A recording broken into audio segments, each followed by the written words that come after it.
কখন আসবে কবি?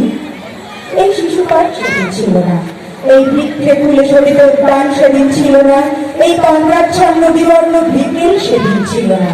তাহলে কেন ছিল সেদিনের সেই বিকেল বেলাটি? কেন ছিল শিশু পার্কে বেঞ্চে বৃক্ষে ফুলের বাগানে ঢেকে দেওয়া এই ঢাকার হৃদয় মাঠখানি?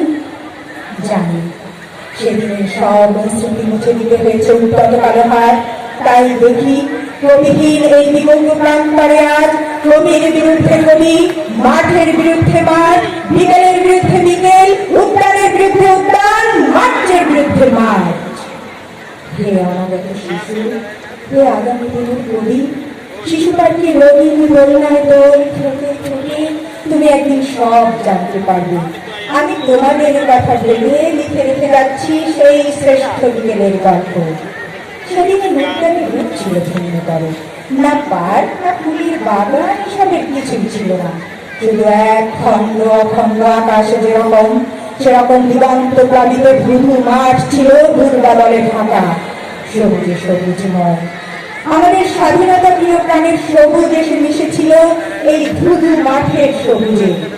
কপালে কবজিতে লাল শালু বেঁধে এই মাঠে ছুটে এসেছিল কারখানা থেকে লোহার শ্রমিক, লাঙলে জল কাঁধে এসেছিল ছাঁদ বেঁধে উলঙ্গ কৃষক, পুলিশের অস্ত্র কেড়ে নিয়ে এসেছিল প্রদীপ্ত যুবক। হাতের মুঠোয় মৃত্যু, চোখে স্বপ্ন নিয়ে এসেছিল মধ্যবিত্ত, নিম্ন মধ্যবিত্ত, তরুণ, কেরানি, নারী, বৃদ্ধ, বেশ্যা, ভবঘুরে।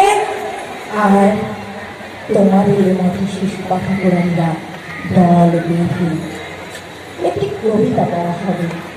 তার জন্য কি ব্যাকুল প্রতীক্ষা মানুষের। কখন আসবে কবি, কখন আসবে কবি? শত বছরের শত সংগ্রাম শেষে রবীন্দ্রনাথের মদবৃত্ত পায়ে হেঁটে অতঃপর কবি এসে জনতার মঞ্চে দাঁড়ালেন। তখন পলকে দারুণে ছলকে তরিতে উঠিল জল, হৃদয়ে লাগিল দোলা, জনসমুদ্রে জাগিল জোর, সকল দোয়ার খোলা। কে রোধে তাহার বজ্রকণ্ঠবাণী? গণসূর্যের মঞ্চ কাঁপিয়ে কবি শোনালেন তাঁর অমর কবিতাখানি।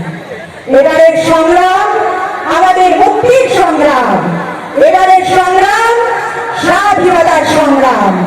সেই থেকে স্বাধীনতা শব্দটি আমাদের। সকলকে অনেক অনেক ধন্যবাদ।